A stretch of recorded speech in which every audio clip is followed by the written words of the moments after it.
Pour la première fois, on est ensemble. Je suis assistante sociale. Là, je travaille sur la maison Goudouli, qui était un ancien squat qui a été légalisé. J'ai travaillé aussi à la veille sociale.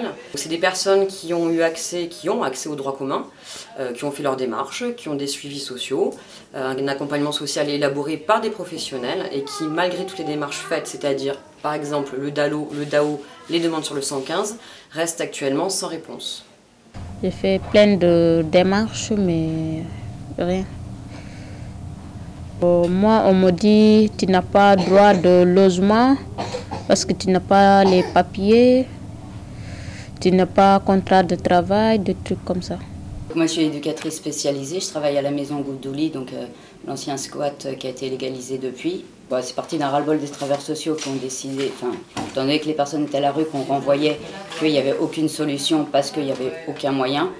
On a décidé de trouver nous-mêmes nos solutions.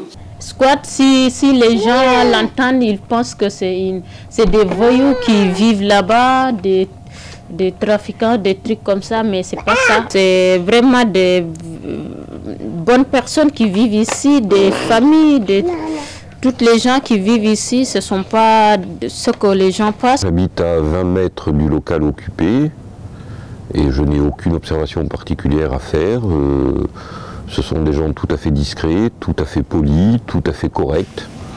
C'est tout.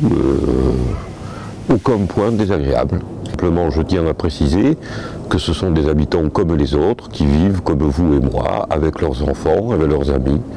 Et il n'y a encore une fois, aucune motivation particulière dans mon intervention, si ce n'est à traduire objectivement des éléments dont aucun ne sont négatifs. Si l'État respectait son engagement et tout simplement prenait sa responsabilité, les personnes n'en arriveraient plus du tout à devoir être dans l'illégalité. Donc on parle de quelle illégalité? Il me semble que l'humain doit passer avant tout. Et il me semble pour moi tout à fait légitime que des personnes puissent s'organiser elles-mêmes pour trouver leur propre solution. J'ai pas l'endroit de dormir à part au CREA. On est venu pour travailler. En fait, on était en Espagne. Du coup, on n'avait plus de travail à cause de la crise. On a décidé de venir ici. Alors il faut savoir qu'à Toulouse, notamment sur le 115, on est à l'heure actuelle à 80% de refus en moyenne.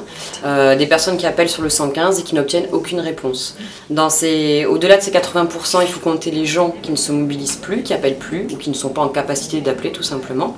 Donc c'est au-delà de 80%. C'est juste on n'a pas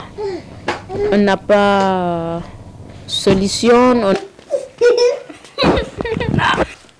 Dans le cadre de la campagne, on ne demande aucun financement parce qu'on veut se débrouiller par nous-mêmes et on y arrive jusqu'à présent. Ça, je pense que c'est une manifestation de rejet un peu première, mais ça, c'est une opinion qui n'engage que moi. Ce que l'on pourrait qualifier comme un acte d'ostracisme. Ça me fait mal au corps parce que j'avais pas où aller quand on nous a expulsés. J'étais partie au 115 pour faire demande d'hébergement, mais on ne m'a pas hébergé, rien du tout. J'ai dormi dans une amie qui m'a hébergé jusqu'on a ouvert ce bâtiment que je reviens ici. J'ai pas envie d'être dans la rue, pas du tout. Je préfère rester ici. Après, c'est pas trop bien de sortir. On est déjà sorti du CREA, là. On est déjà sorti de l'autre CREA. Après, si on sort encore d'ici, on va dormir aussi dehors. Il y a des flics qui sont montés sur le toit et tout, qui ont pris l'échelle et tout. Je sais pas qu'ils ont pris une échelle et tout. Je sais pas qu'ils ont réussi. Ils ont réussi à monter sur le toit et tout. Ils ont arrêté ils ont arrêté des personnes. Ils ont frappé des personnes. Moi, j'arrêtais pas de pleurer.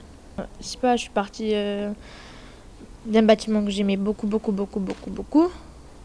Et là, j'ai pas envie de partir. J'ai envie de rester.